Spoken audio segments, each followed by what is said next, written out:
안녕하십니까. 아침의 광장 아나운서 백명지입니다. 새 학년이 시작되고 낯선 환경에 적응하느라 우리 아이들 애 많이 쓸 텐데요. 대구시가 지난해 학교 밖 청소년 295명과 종사자 15명을 대상으로 설문조사와 면접을 각각 실시한 결과 학교 밖 청소년의 학업 중단 시점은 고등학교 때가 75.3%, 그중 고1 시기가 45.8%로 가장 높은 것으로 나타났습니다.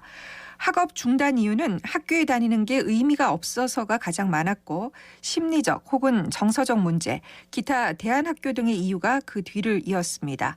또 조사 결과 학교 밖 청소년들은 학업 중단 숙려제에 대한 인식이 미흡한 것으로 나타났고 희망하는 지원 프로그램은 검정고시 준비, 진학정보, 진로 관련 상담, 직업체험, 취업 상담 등의 순이었습니다. 한 아이도 놓치지 않는 다품 교육을 지향하는 대구시 교육청, 학교 밖 청소년에 대한 관심과 지원도 촘촘하고 든든하게 이루어졌으면 하는 바람입니다. 네, 3월 3일 목요일에 전해드리는 아침의 광장입니다. 먼저 이 시각 교통 상황과 날씨 알아보겠습니다. 김현지 리포터. 네, 먼저 고속도로입니다. 경부고속도로 서울 방향 외관요금소 가기 전 하이패스 차로 100m 전방 1차로에서 승용차 간 추돌 사고 발생했습니다. 현재 운전자들 나와 사고 처리 중이니까요. 주의 운전하시기 바랍니다.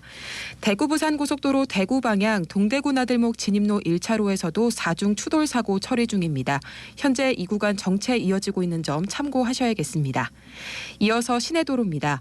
명덕로 대봉교 건들바위 내거리 방향 대봉교역 옆 버스 정류장 앞 가장자리 차로에 승용차 고장으로 정차 중입니다. 주의가 필요하겠고요. 달구벌대로 성서 방향 수성내거리에서 수성교 남단 정체 빚고 있는데요. 수성교 남단 지나면서부터는 소통 원활합니다. 신천대로 화원나들목 방향 도청교 남단에서 침산교 남단도 차량 이동량 많고요. 화랑로 MBC 내거리 방향 송정삼거리에서 반야월 내거리 통과하실 땐 통과 시간 23분 예상하셔야겠습니다. 마지막으로 날씨입니다. 오늘 대구와 경북 지역은 대체로 맑겠고 낮 기온이 더 올라 포근하겠습니다. 낮 최고 기온이 대구 16도, 포항 14도, 안동 13도로 어제보다 1, 2도가량 높겠는데요. 다만 낮과 밤의 기온차가 큽니다. 환절기 건강관리에 유의하셔야겠습니다. 또 현재 대구 경북 전역에 건조특보가 발효 중입니다. 화재에 주의하시기 바랍니다. 미세먼지 농도는 보통 수준입니다. 대구의 현재 기온은 1도, 습도는 63%입니다. 지금까지 김현지였습니다. 지역 시사정보 프로그램의 중심, KBS 대구 제일라디오 아침의 광장을 듣고 계십니다.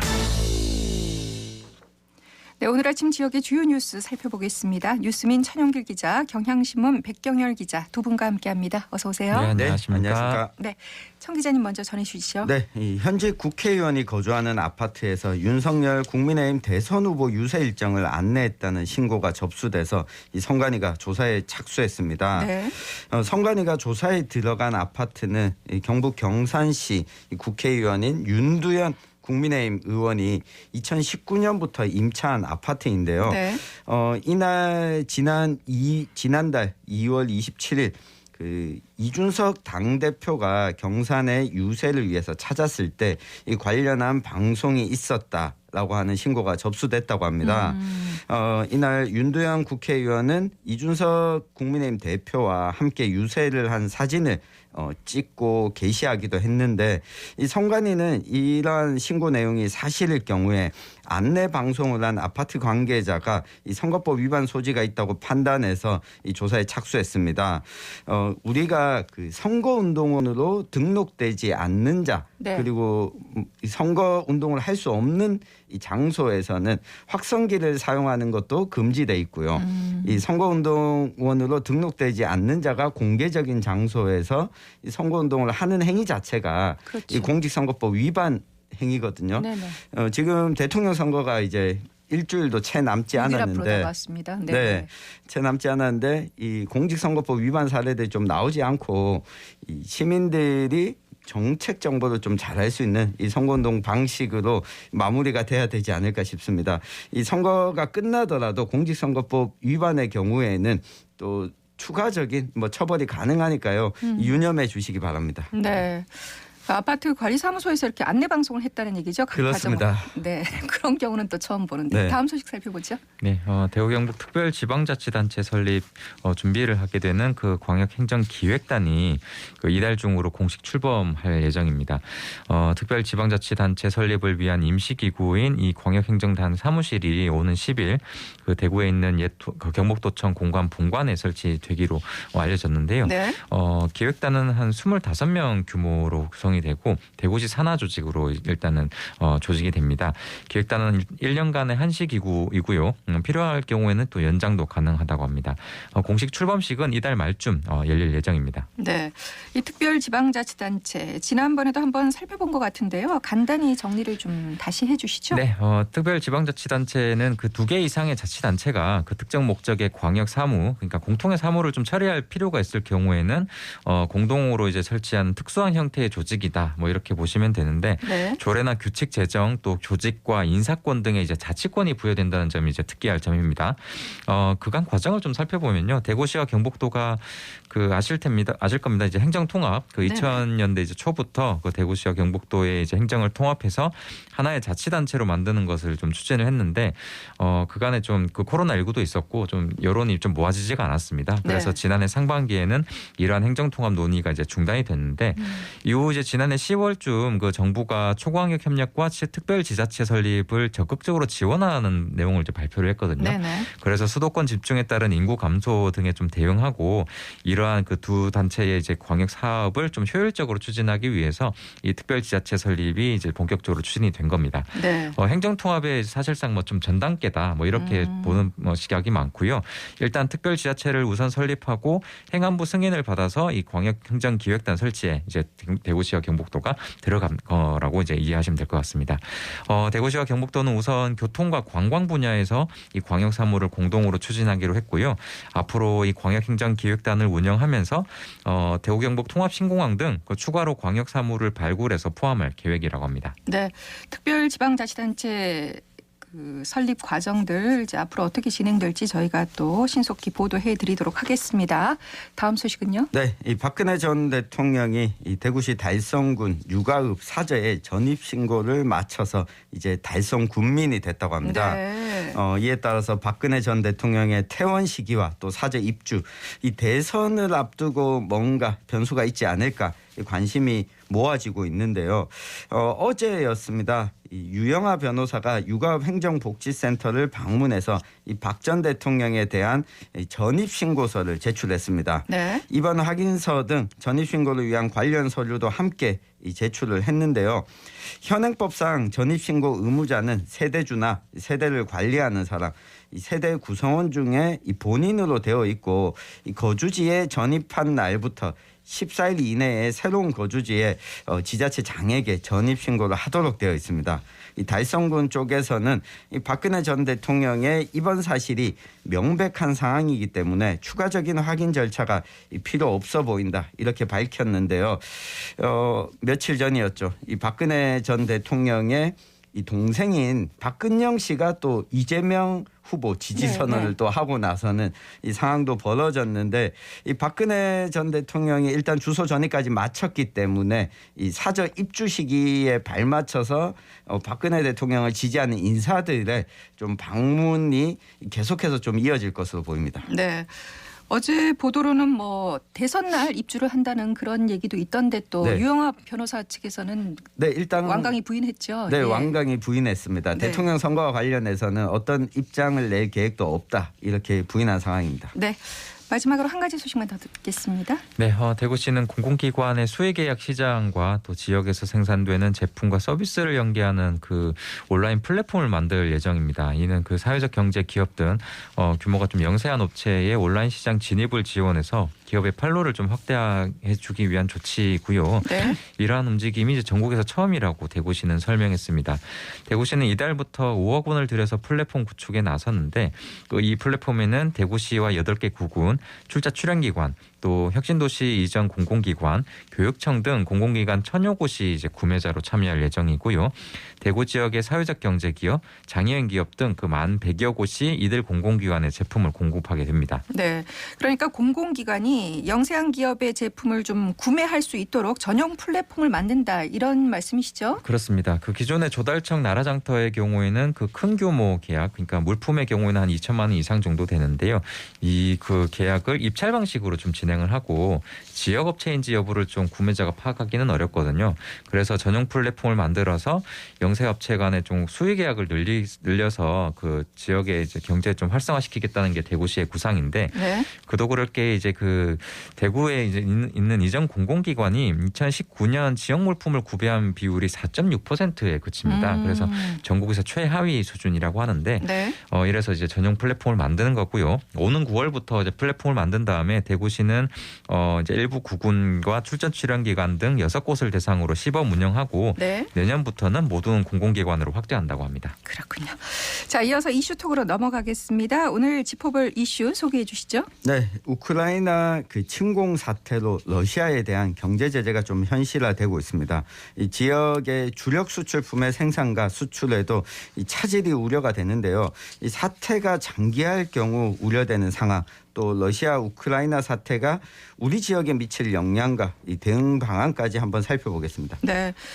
우리 지역 대구에서도 이번 사태에 대한 걱정과 또 전쟁을 일으킨 러시아에 대한 비판의 목소리가 아주 높습니다. 그렇습니다. 뭐 대선 전국임에도 불구하고 연일 헤드라인에는 이 소식이 빠지지 않는데 전국적인 목소리여서 우리 지역도 예외일 수는 없겠는데요. 무엇보다 좀 아이들이 다치거나 숨지는 등 안타까운 민간인 희생 소식이 연일 좀 전해지고 있습니다. 그래서 러시아를 향한 비판과 또 분노의 목소리가 높아지고 있습니다. 러시아가 또 최근에 핵도 좀 언급을 했잖아요. 그래서 전쟁이 확대되는 거 아니냐 이런 불안의 목소리도 좀 있긴 합니다. 네, 그냥 이렇게 응원만 보내는 것이 아니라 우크라이나를 직접 돕겠다고 나서는 분들도 계시더라고요. 네, 그 주한 우크라이나 대사관에서 SNS 상으로 알린 우크라이나 군대를 위한 기금을 모으는 사이트에 이 기부 행렬이 또 이어지고 있다고 합니다. 그리고 지금 경북체육회 소속이죠. 이 남자 컬링 팀이 네? 러시아와의 경기를 보이콧하겠다라고 선언을 하기도 했는데 네. 어쨌든 전쟁이 일어나고 이에 좀 반대하는 목소리가 민간 차원에서 활발히 좀 확산되고 있습니다. 네. 지금 전쟁의 참호 속에 있는 그 우크라이나는 말할 것도 없고요. 지금 전 세계적으로 이 파장이 미치고 있어요. 우리 경제에 미치는 영향도 상당하죠. 그렇습니다. 시민들께서 가장 와닿는 분야가 바로 기름값이 아닐까 싶습니다. 기름 넣기 겁난다는 분들이 제 주위에도 많던데요. 네. 그도 그럴 것이 지금 러시아의 월간 원유 산유량이 그 석유 수출기구 오펙 전체 생산량의 35.7% 수준에 달할 정도로 러시아가 전 세계 에너지와 원자재의 중요 공급처입니다. 네. 그 서방의 경제 제재가 본격화하면서 이 러시아산 그 원유와 천연가스 공급이 급감하고 아시아로 공급하던 액화 천연가스 물량이 유럽으로 대거 유입되는 등 이 글로벌 공급량이 미치는 영향이 매우 큰 상황인데요.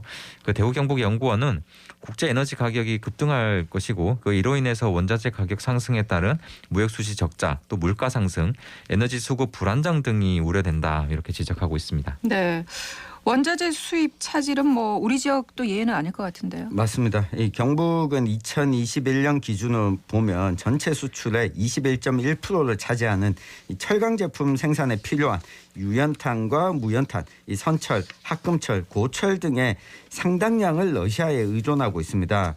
특히 필수적인 유연탄은 러시아산 수입 규모가 4억 달러로 지난해 경북의 러시아 수입 1위 품목이었습니다. 또한 용광로에서 1차 가공을 마친 선철의 경우에는 러시아산 의존도가 100%였거든요. 네. 때문에 이 철강 제품 생산에 직접적인 영향을 받을 수밖에 없습니다. 대구는 2021년 기준으로 러시아 1위 수입 품목이 이 백금이었습니다. 이 백금이 자동차 부품이나 인쇄로 또 의료용기에 활용이 되기 때문에 우리의 주력 수출 품목 생산에도 지금 차질이 빚을 것으로 예상됩니다. 네. 걱정스러운데 일부 기업들은 뭐 이미 수출량과 발주량 감소 등의 영향을 받고 있다는 얘기가 들리더라고요. 그렇습니다. 전쟁 초기 그 대구 상공회의소가 조사한 결과를 발표를 했습니다. 러시아나 우크라이나와 교역하고 있는 대구 기업의 약 37%가 이미 수출량과 발주량 감소 등의 영향을 받고 있는 것으로 나타난 건데요. 지역 총 수출에서 러시아가 차지하는 비중이 적어서 이 직접적인 수출 피해는 좀 크진 않습니다. 근데 그 앞서 청 기자가 말씀드린 대로 그 러시아산 수입 의존도가 높은 원부 자재의 이제 수입이 차질을 빚으면서 그 생산 원가 급등 등 간접적인 영향이 클 것으로 예상되고 있습니다. 네. 자, 그렇다면 하루빨리 대책이 마련돼야 될 것 같은데 지역 기업들의 피해를 줄이기 위한 대응 방안 마련이 됐습니까? 네, 일단 대구시와 경상북도가 중소기업벤처기업청과 함께 공동 대응에 나섰습니다. 이 대러시아 수출과 수입 품목의 수급 차질이 생길 경우에 대비해서 이 창구를 일원화해서 상시적으로 좀 정보를 공유하고 이 수입 품목을 대체할 수 있는 경로 발굴을 지원하고 있습니다. 이 국가와 산업 또 핵심 품목별 분석 자료와 더불어서 이 정부의 조기 경보 시스템을 운영해서 이 관련 정보를 지역 기업에 실시간으로 좀 알려주고 있습니다. 네. 그리고 러시아 은행을 통한 국제 거래가 중단될 수 있다 이런 얘기도 있잖아요. 이건 네. 뭐 어떻게 대응해야 할까요? 네, 이게 지난달 말이었습니다. 미국을 포함한 주요 서방 국가에 이어서 우리 외교부까지 이 국제은행 간 통신협회 이 스위프트에서 러시아를 퇴출하는 제재안에 동참하겠다는 이 방침을 내놨습니다. 네네. 러시아 은행들이 이 스위프트 결제망에서 만약 배제가 되면 유학생 등 개인 간 송금뿐만 아니라 현지 수출 기업으로의 무역 대금 송금 등이 모두 막히게 됩니다. 네네. 스위프트는 전 세계 200개국에 11,000개 정도 되는 금융기관이 국제거래 결제 때 쓰는 전산망인데요. 러시아에 대한 이번 스위프트 제재 범위가 어떻게 될지를 좀 지켜봐야 됩니다. 앞서 발표했던 성명서를 보면 제재 범위가 러시아 은행 전부가 아니라 이 선별한 일부 러시아 은행, Selected Russian Banks 이렇게 언급을 했거든요. 네. 전체 은행이 아니라 일부만 제재를 하겠다라고 밝혔기 때문에 아직 범위가 어떻게 되느냐에 따라서 피해 규모와 대비도 좀 달라질 수 있을 것으로 보이는데요. 일단은 직접적인 것은 나와봐야 알겠지만 간접적으로는 물가 상승 그리고 달러를 얼마나 확보하느냐 이 부분에 이 관심이 모아질 수밖에 없게 됐습니다. 네, 이 밖에 또 어떤 방안이 필요할까요? 네, 전문가들은 원유와 천연가스 가격은 이 미세한 가격 변동에도 지역 산업이 크게 영향을 받기 때문에 맞습니다. 그 중동에 집중된 석유 시장을 동남아시아와 남미 등으로 좀 수입선을 다양화해서 그 원유와 천연가스 충격을 최소화하는 정책을 지속해야 한다 이렇게 조언을 합니다. 또 다음 달 말로 좀 종료 예정인 유류세 인하 조치 같은 경우에도 연장을 해서 이 서문 물가 잡기에 좀 나서야 한다고 주장을 하는데요. 이 부분은 정부에서도 좀 긍정적으로 검토할 것이라는 게 이제 대체적인 시각입니다. 이와 함께 근본적으로는 그 석유 의존도가 낮은 산업에 대한 지원과 투자를 좀 늘리고 이 석유 에너지 의존도를 낮추는 산업 구조로 변화할 수 있도록 정책 지원을 확대해야 한다는 주장에도 힘이 실리는 상황입니다. 네. 자, 오는 5월에 세계 가스 총회가 대구에서 열릴 예정입니다. 가뜩이나 코로나19 때문에 1년이 지금 미뤄진 셈인데 네. 이번에는 무사히 치를 수 있을까요? 일단 예정된 날짜가 5월 23일부터 5일간 대구 엑스코에서 열릴 예정인데 네. 이게 가스총회 관계자들의 이야기를 들어보면 일단은 걱정하는 시각이 많다고 합니다. 이 국제유가가 상승하면서 천연가스에 대한 관심도 높아지고 있지만 이 전쟁이 만약에 벌어지게 되면 사실 가스총회에는 해외에서 2,000명, 국내에서 약 4,000명 정도가 참석할 예정인데 여기에 러시아 업체들도 상당수 좀 포함이 되어 있거든요. 이 당초에는 참석 의사를 밝히긴 했지만 만약 이게 전쟁이 계속 진행이 된다면 서방 국가들의 경제 제재가 지속해서 가해지게 되고 국내 입국 자체가 어려워져서 이 참석이 좀 어려워질 수도 있다. 이 가스총회가 정상적으로 열리더라도 규모가 축소될 수밖에 없다는 우려가 현재 계속 나오고 있습니다. 네. 이번 이 러시아 우크라이나 전쟁 사태를 보면서 다시 한번 자주 국방의 중요성과 함께 또 우리 앞에 다가온 대선의 중요성 역시 느낀다라고 하시는 분들이 많습니다. 그렇습니다. 공교롭게도 대선이 지금 코앞이잖아요. 그래서 정치적으로 해석해서 논평을 내놓는 사람들이 좀 많습니다. 정치인들이. 네. 뭐 많이 들어보셨을 거예요. 여야 각 진영에서 대표적으로 주장하는 논리가 뭐 자주국방이 중요하다. 그 뭐 외교 실책에 불러오는 영향이 이렇게 크다. 뭐 그래서 어떠한 선택을 해야 한다. 뭐 이런 말이 좀 설득력이 좀 가지고 얘기를 하는데 뭐 조금씩은 다 있는 것 같아요. 근데 대선이 좀 코앞이기 때문에 뭐 옳다 그러다 뭐 이렇게 좀 평을 하고 싶은 생각은 좀 없는데 그보다는 우크라이나 국민들의 이제 평화를 바라는 이런 의지를 좀 높게 평가했으면 좋겠습니다. 네. 뭐 어떠한 경우라도 그 전쟁은 비난받아야 마땅하겠다는 생각을 다시금 하고요. 그리고 이러한 우크라이나를 위해서 세계인의 한 사람으로서 좀 지시를 보내는 게 맞지 않겠느냐 이런 생각을 해봤습니다. 네, 오늘은 여기까지 듣겠습니다. 뉴스민 천영길 기자, 경향신문 백경열 기자였습니다. 고맙습니다. 네, 고맙습니다. 감사합니다.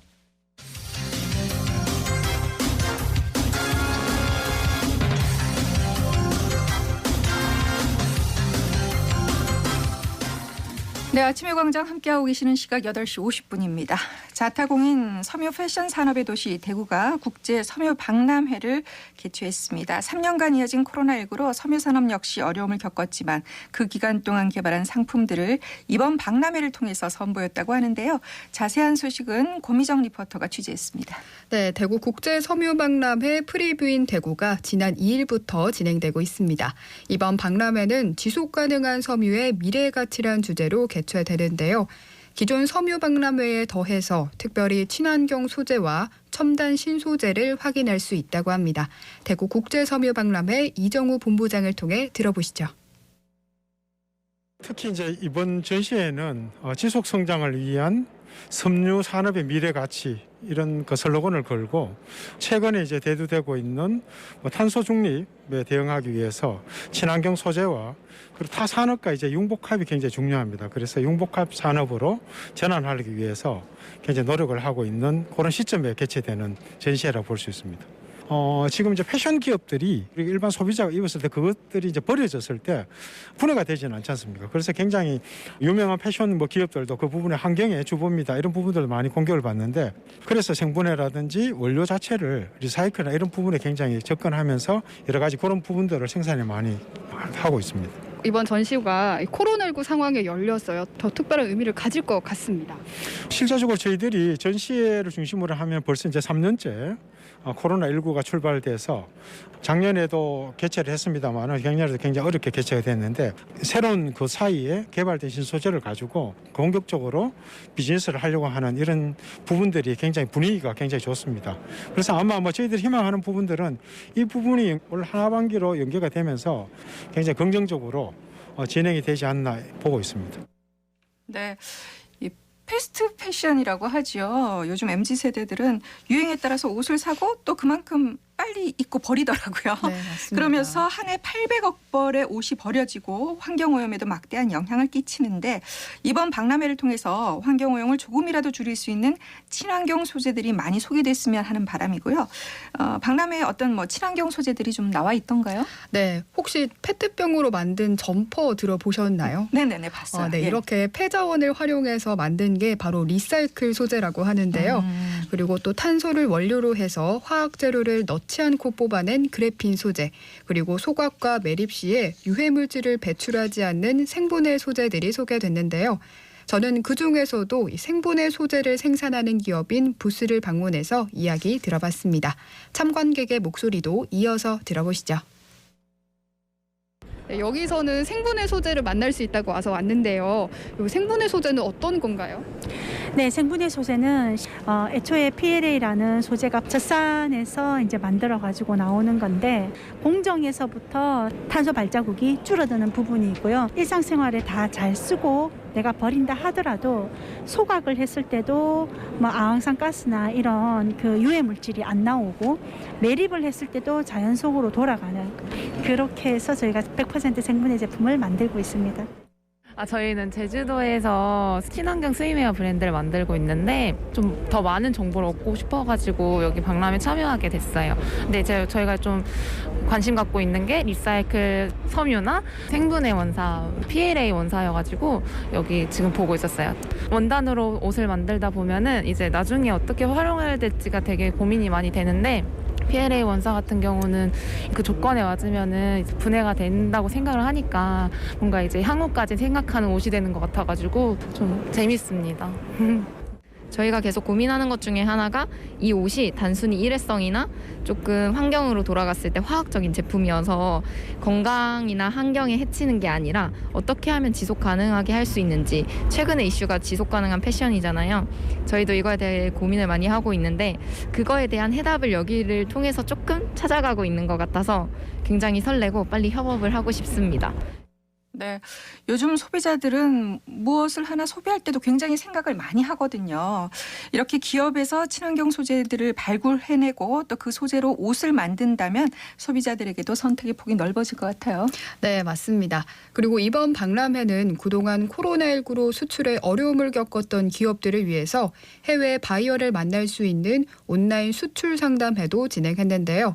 중국과 인도, 또 중동과 유럽 등 다양한 나라의 바이어와 모니터로 대면하며 그동안의 아쉬움을 조금이나마 덜 수 있는 기회를 가졌습니다.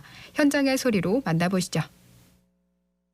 What is your interesting items or some concept?